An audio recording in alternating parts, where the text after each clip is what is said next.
Hi friends, Kishan ಚಾನಲ್ಗೆ ಸ್ವಾಗತ.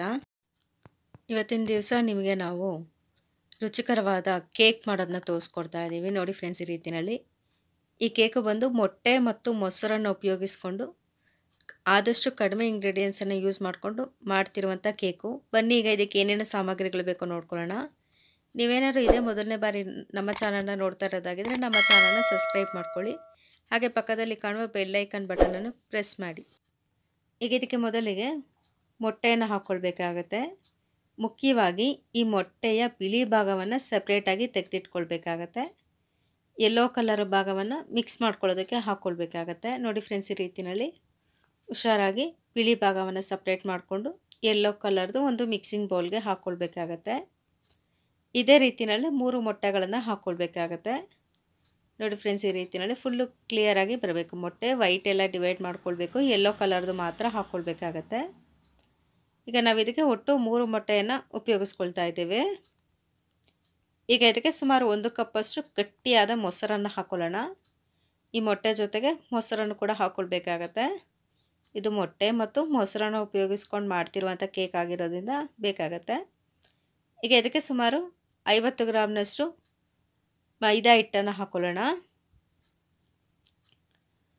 ಇದರ ಜೊತೆಗೆ ಕಾರ್ನ್ಫ್ಲೋರು, ಮೈದಾ ಹಿಟ್ಟು ಎಷ್ಟು ತೊಗೊಳ್ತೀವಿ ಅದರಲ್ಲಿ ಅರ್ಧ ಭಾಗದಷ್ಟು ಕಾರ್ನ್ಫ್ಲೋರನ್ನು ಹಾಕ್ಕೊಳ್ಬೇಕಾಗತ್ತೆ.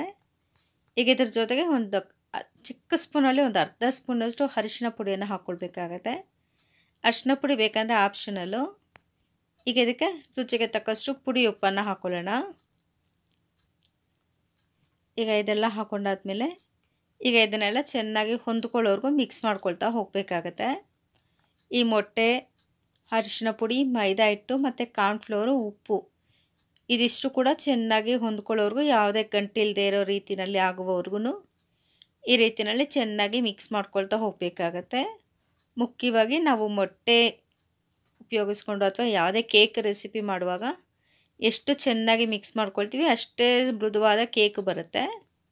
ಮತ್ತು ಈಗ ಇನ್ನೊಂದು ಕಡೆ ಮೊಟ್ಟೆಯ ಬಿಳಿ ಭಾಗವನ್ನು ತೆಗೆದಿಟ್ಕೊಂಡಿದ್ದೀವಲ್ವ, ಅದನ್ನು ಒಂದು ಮಿಕ್ಸಿ ಜಾರ್ಗೆ ಹಾಕ್ಕೊಳ್ಳೋಣ. ಈಗ ಇದ್ರ ಜೊತೆಗೇ ಒಂದು ನಿಂಬೆ ಹಣ್ಣಿನ ರಸವನ್ನು ಹಾಕ್ಕೊಳ್ಳೋಣ. ಒಂದು ನಿಂಬೆಹಣ್ಣು ಫುಲ್ಲು ಹಾಕ್ಕೊಳ್ಬೇಕಾಗತ್ತೆ, ಮೀಡಿಯಮ್ ಸೈಜ್ದು. ಈಗ ಇವೆರಡರನ್ನು ಹಾಕ್ಕೊಂಡು ಇದನ್ನು ಗ್ರೈಂಡ್ ಮಾಡ್ಕೊಳ್ಬೇಕಾಗತ್ತೆ.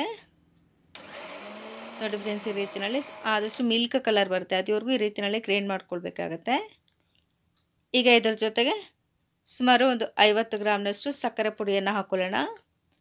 ಇದೇ ರೀತಿಯಲ್ಲೇ ಒಂದು 3 ಸರ್ತಿ ಈ ರೀತಿಯಲ್ಲೇ ಹಾಕ್ಕೊಳ್ಬೇಕಾಗುತ್ತೆ. ಟೋಟಲಾಗಿ 150 ಗ್ರಾಮ್ನಷ್ಟು ಸಕ್ಕರೆಯನ್ನು ಉಪಯೋಗಿಸ್ಕೊಳ್ಬೇಕಾಗತ್ತೆ. ನೋಡಿ, ಈಗ ಇದು 2ನೇ ಸರ್ತಿ ಹಾಕ್ಕೊಳ್ತಾ ಇದ್ದೀವಿ. ಈಗ ಇದನ್ನು ಮತ್ತೆ ಇನ್ನೊಂದು ಸರ್ತಿ ಗ್ರೈಂಡ್ ಮಾಡ್ಕೊಳ್ಬೇಕಾಗತ್ತೆ. ನೋಡಿ, ಇದೇ ರೀತಿಯಲ್ಲೇ ಚೆನ್ನಾಗಿ ಗ್ರೈಂಡ್ ಮಾಡ್ಕೊಳ್ಳೋಣ.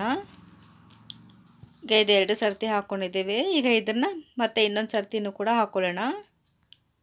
ಸಕ್ಕರೆ ಪೌಡರು ಟೋಟಲಾಗಿ ಈಗ ನಾವು 3 ಸರ್ತಿ ಸಕ್ಕರೆ ಪುಡಿಯನ್ನು ಹಾಕ್ಕೊಂಡಿದ್ದೀವಿ. ಈಗ ಇದನ್ನು ಮತ್ತೆ ಇನ್ನೊಂದು ಸಲ ಗ್ರೈಂಡ್ ಮಾಡಬೇಕಾಗುತ್ತೆ. ನೋಡಿ ಫ್ರೆಂಡ್ಸ್, ಈ ರೀತಿಯಲ್ಲಿ ಚೆನ್ನಾಗಿ ಆದಷ್ಟು ಗ್ರೈಂಡ್ ಮಾಡ್ಕೊಳ್ಬೇಕು. ಇದ್ರ ಜೊತೆ ಮೀಡಿಯಮ್ ಸ್ಪೂನಲ್ಲಿ 1 ಸ್ಪೂನಷ್ಟು ಬೇಕಿಂಗ್ ಪೌಡರನ್ನು ಹಾಕ್ಕೊಳ್ಳೋಣ. ಈಗ ಬೇಕಿಂಗ್ ಪೌಡರ್ ಹಾಕೊಂಡ್ಮೇಲೆ ಒಂದು ಸರ್ತಿ ಚೆನ್ನಾಗಿ ಗ್ರೈಂಡ್ ಮಾಡ್ಕೊಳ್ಬೇಕಾಗತ್ತೆ. ಈಗ ಇದೆಲ್ಲ ಟೋಟಲಾಗಿ ನುಣ್ಣಗೆ ಆದಮೇಲೆ ಈ ರೀತಿಯಲ್ಲಿ ಮಿಕ್ಸ್ ಮಾಡಿ ಇಟ್ಕೊಂಡಿದ್ದೀವಲ್ವ ಆಗಲೇ ಮೊಟ್ಟೆ, ಮೊಸರು ಎಲ್ಲ ಹಾಕ್ಕೊಂಡು ಈಗ ಅದ್ರ ಜೊತೆಯಲ್ಲಿ ಹಾಕ್ಕೊಂಡು ಈಗ ಇದನ್ನು ಮತ್ತೆ ಇನ್ನೊಂದು ಸರ್ತಿ ಚೆನ್ನಾಗಿ ಮಿಕ್ಸ್ ಮಾಡ್ಕೊಳ್ತಾ ಹೋಗಬೇಕಾಗತ್ತೆ. ನೋಡಿ ಫ್ರೆಂಡ್ಸ್, ಈಗ ಇದೆಲ್ಲ ಬಿಳಿ ಮತ್ತು ಯೆಲ್ಲೋ ಕಲರ್ ಎಲ್ಲ ಚೆನ್ನಾಗಿ ಹೊಂದ್ಕೊಳ್ಳೋವರೆಗೂ ಈ ರೀತಿಯಲ್ಲಿ ಮಿಕ್ಸ್ ಮಾಡ್ಕೊಳ್ತಾ ಹೋಗಬೇಕಾಗತ್ತೆ. ಈಗ ಇದು ಎಲ್ಲ ಚೆನ್ನಾಗಿ ಮಿಕ್ಸ್ ಆಗಿದೆ. ಇಲ್ಲಿ ನೋಡಿ ತೋರಿಸ್ತಾ ಇದ್ದೀವಲ್ವ, ಈ ರೀತಿಯಲ್ಲಿ ಚೆನ್ನಾಗಿ ಮಿಕ್ಸ್ ಮಾಡ್ಕೊಳ್ತಾ ಹೋಗಬೇಕಾಗತ್ತೆ. ನೋಡೋದಕ್ಕೆ ಈ ರೀತಿ ನೊರೆ ಥರ ಕಾಣುತ್ತೆ, ಅಂಥದ್ದೇನು ಪ್ರಾಬ್ಲಮ್ ಇಲ್ಲ.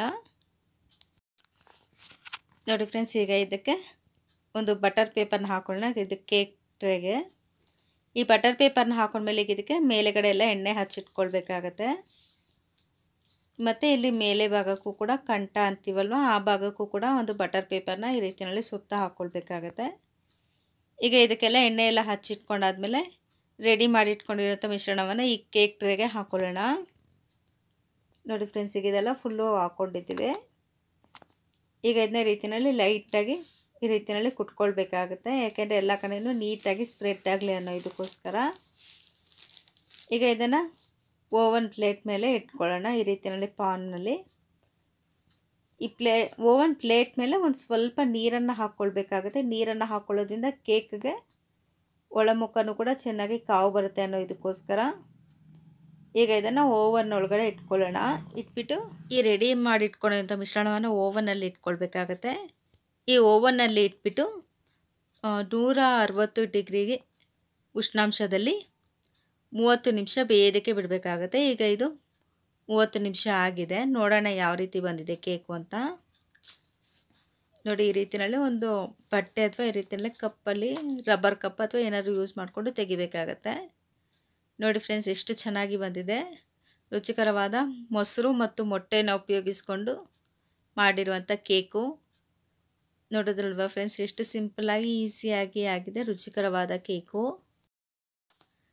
ಮನೆಯಲ್ಲಿ ಯಾರಾದರೂ ಗೆಸ್ಟ್ ಬಂದಾಗ ಅಥವಾ ಫಂಕ್ಷನ್ಗಳಲ್ಲಿ ಸಿಂಪಲ್ಲಾಗಿ ಮಕ್ಕಳ ಬರ್ಡೇಗೆ ಇರ್ಬೋದು ಅಥವಾ ಮನೆಗಳಲ್ಲಿ ಏನಕ್ಕಾರ ಫಂಕ್ಷನ್ಗಳಲ್ಲಿ ಕೂಡ ಈಸಿಯಾಗಿ ರೀತಿಯಲ್ಲಿ ಕೇಕ್ ಮಾಡಿ ರುಚಿಕರವಾಗೂ ಇರುತ್ತೆ.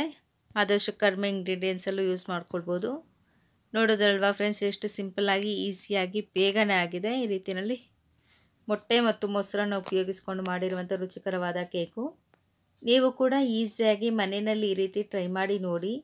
ಮತ್ತು ಯಾವ ರೀತಿ ಬಂತು ಅಂತ ಕಮೆಂಟ್ಸ್ ಮೂಲಕ ನಮಗೆ ತಿಳಿಸಿ. ಲೈಕ್ ಮಾಡಿ, ನಮ್ಮ ಚಾನಲ್ಗೆ ಸಬ್ಸ್ಕ್ರೈಬ್ ಮಾಡಿ. Thank you friends.